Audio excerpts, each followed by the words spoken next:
Historias mexicanas de miedo. La niña del panteón. Cuentan que el velador del panteón municipal de Sombrerete platicaba de un entierro de una niña que le dio mucha tristeza por el dolor y el llanto de la madre. Cuando se despidieron, le decía al féretro: «No tengas miedo, un día me reuniré contigo, mi amor». Cuando ya se iban, la madre fue y tocó el cuarto del velador y le dijo que le encargaba mucho la tumba de su hija, que le había dejado una muñeca y que por favor la cuidara. Cuenta que al día siguiente se levantó temprano a barrer la entrada del panteón y vio la muñeca en una banca, y así pasó por varias noches, hasta que una noche decidió vigilar la tumba para ver qué pasaba, y pudo darse cuenta de cómo el fantasma de una niñita se levantaba y tomaba su muñeca. Enseguida caminaba hacia afuera. Se impactó, pero no se asustó. No le dio temor alguno, ya que la vio como a un angelito. Al tercer día de ver esto, el velador se animó y siguió a la niña hacia afuera. Vio que se sentaba en una banca y se atrevió a acercarse y le preguntó: «¿Qué haces aquí?». La niña le contestó: «Espero a mi mamita. Ella dijo que un día vendría». Así pasaron muchos años. El velador se acostumbró a ver aquel pequeño fantasma. Una noche tocaron a su puerta. Era la niñita. Le dijo: «Te vengo a dar las gracias por cuidarme todos estos años. Ya no estaré sola. Mañana vendrá mi madre». Y después de ello se despidió. Al día siguiente llegaron con un féretro. Era la madre de la niña, que había fallecido. La perra que parió una niña. Allá en el pueblo, un apuesto joven y una muchacha encantadora del lugar se enamoraron locamente y luego, con el tiempo, se casaron. Tras el matrimonio iniciaron los problemas, pues la esposa no cedió desde el primer momento a las exigencias amorosas que en la vida íntima le hacía el esposo.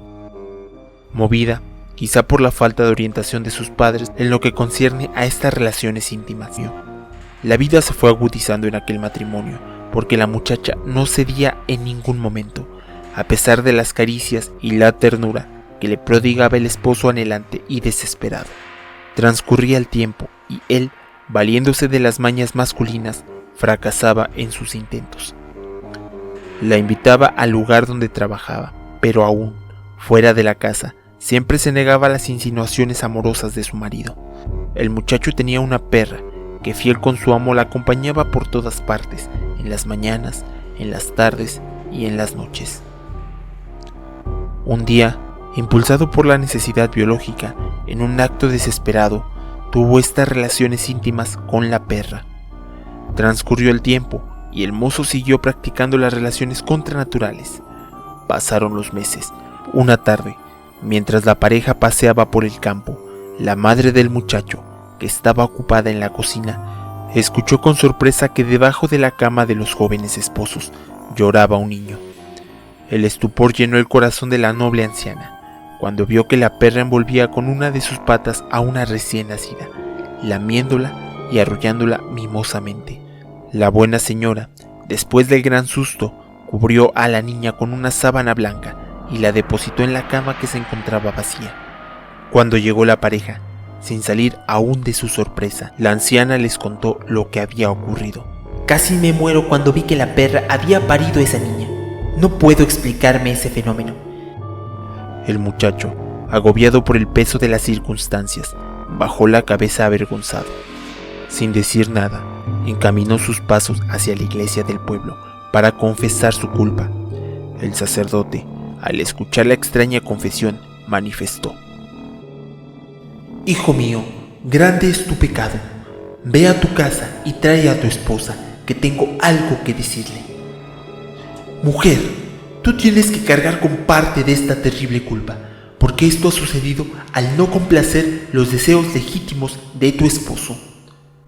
Al comparecer la muchacha ante el sacerdote, éste la contempló detenidamente, con el rostro severamente contraído, y le dijo: Esto es un castigo divino. Ahí está esa criatura. ¡Llévatela! Es tuya y tienes que quererla y cuidarla como si fuera el fruto de tus entrañas. Pasaron los años. Los verdes parajes seguían mostrando la opulencia natural, y las campiñas se revestían de singular policromía. Nada parecía recordar el extraño suceso que llenó de consternación a los personajes de nuestra historia.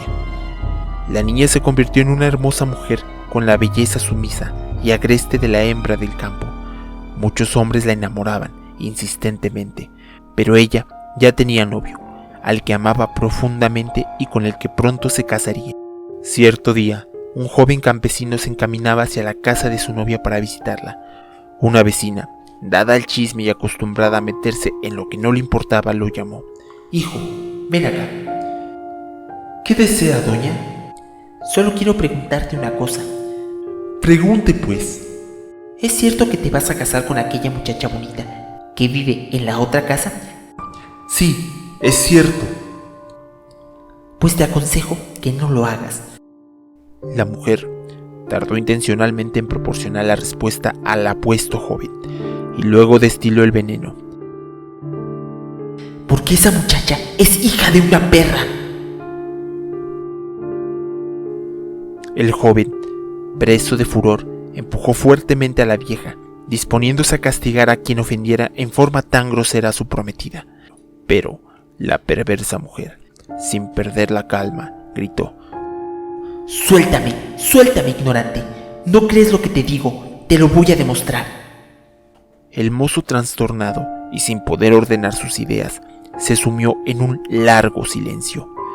La vieja lo observaba con calma, saboreándose de antemano los acontecimientos que llegarían. El campesino le pidió a la vieja que le demostrara lo que aseguraba con sus palabras. Espera que llegue la noche y espía por la cerradura del cuarto de tu amada, y vaya que te convencerás. Así lo hizo.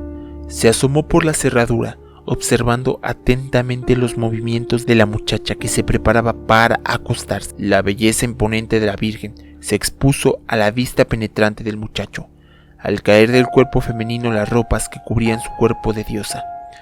Poco después, y ante el asombro del hombre, ella dio varias vueltas antes de acostarse plácidamente en el fresco petate de su cama. No había duda, su novia tenía la misma costumbre que los perros, de dar vueltas antes de acostarse.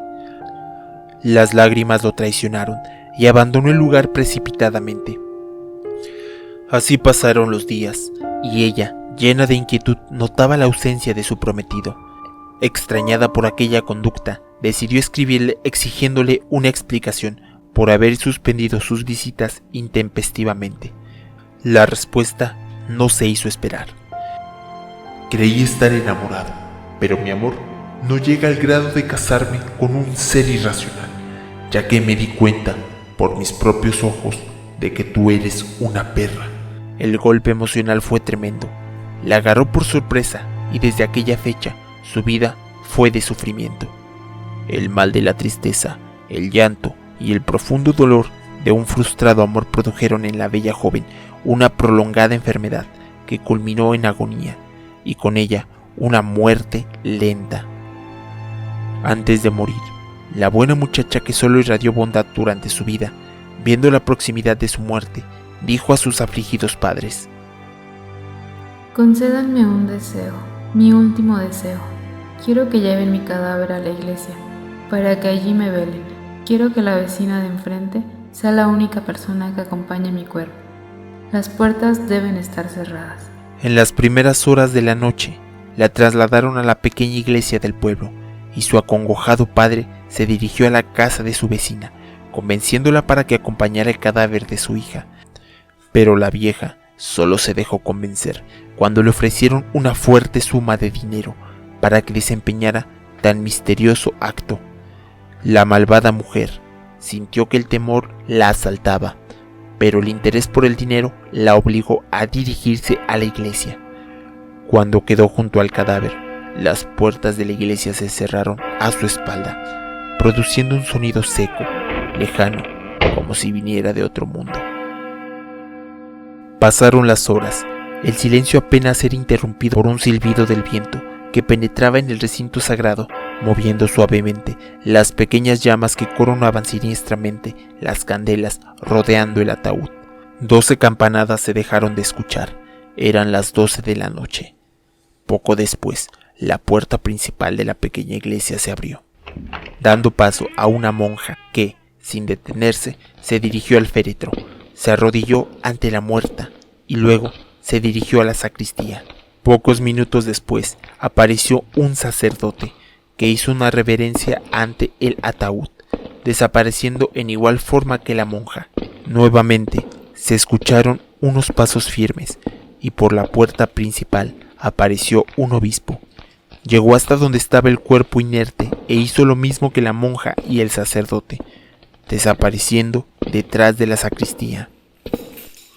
Fue entonces cuando el ataúd empezó a moverse y se alzó un brazo de la muerta, luego el otro, hasta que la mujer se incorporó lentamente, dirigiéndose a la vieja que le causara tanto mal, hablándole con voz lejana, impersonal y fría.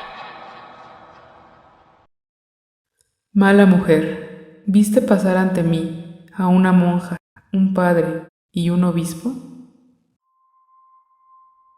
El cuerpo de la interrogada se convulsionaba. El color escapaba de su rostro mientras sus ojos reflejaban un terror indescriptible. Sí, los vi, pero... Esos eran los hijos que Dios me había destinado en el matrimonio, que con tu maldad impediste. Ahora estoy muerta por tu culpa, los he perdido. Diciendo esto, se abalanzó sobre la vieja y abriéndole la boca, le arrancó la lengua. Después, volvió al ataúd quedando nuevamente sin vida. Llegó la luz del nuevo día. Cuando abrieron la iglesia, el pánico fue general entre los dolientes y curiosos cuando comprobaron que en vez de una muerta, había 2.